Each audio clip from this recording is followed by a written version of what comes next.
Dear Mattsons, I'm a new mom, and my parents and my in-laws are constantly giving me advice on how to best parent.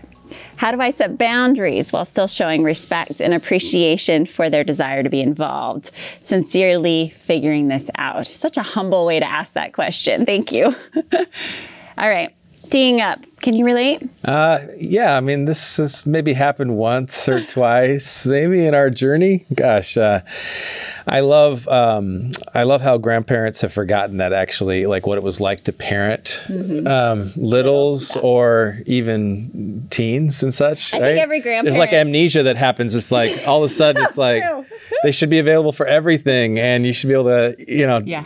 Oh, and the potty training. You know, they're like, oh well, I had you potty trained by the time you were 6 months old, right? And we're like, no, are you remembering that the right way? So there's this reality memory that grandparents want to help, and yet sometimes they forget about the day-to-day practicalities and how tired we are and how exhausted. And if you don't have parents like that, and your parents and in-laws really get you, be thankful and go say thank you to them. So I just want to start there. Yeah. But what are some boundaries? What are the things, how do you say, you're really actually tactful in how you set boundaries. You do it really well. Yeah.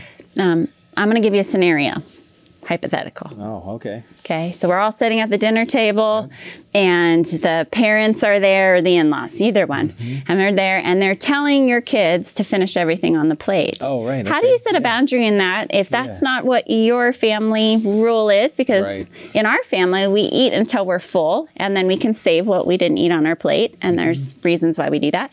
But how would you set a boundary in that moment, in real time? Yeah, I might say, Mom or Dad, you guys are awesome, and thank you so much for thinking about just thinking about our kids and what they need. And I might not do it in front of everybody. I might have a conversation afterwards and just affirm their contributions to our family and to our kids and how much I appreciate that. But I might also say, like, hey, in our family, we eat until we're full. And the reason why we do that is just, and there's good research behind this. And so next time if you see that, just know that if you can reinforce that, that would be awesome. Yeah. So that I love what I heard. I heard you affirming their role and their part in the family, and saying, and kind of affirming, again, their heart attitude is they're wanting to help. So keep affirming that. And then I heard you say, here's really what we do in our family, and it feels different than maybe what we did growing up.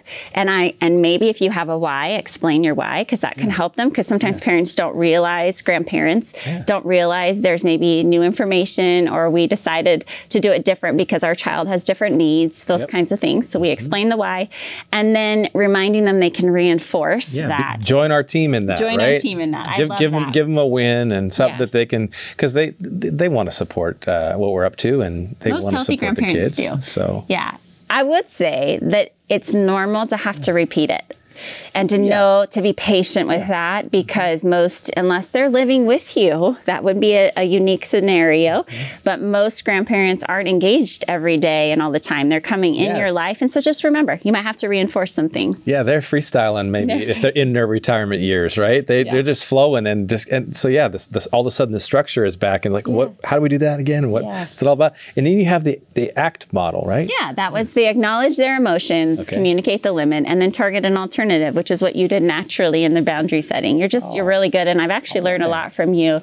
But again, if we can kind of see the heart, not get angry about it, recognize we have to repeat, and in a way, I think you said something else that was really important, which is don't do it necessarily in front of the kids to embarrass or shame parents, but show them respect. Show them respect, and maybe have the conversation on the side. Or let's say they're coming in for the holidays or a birthday party. Maybe you say it ahead of time so they know what the expectations are.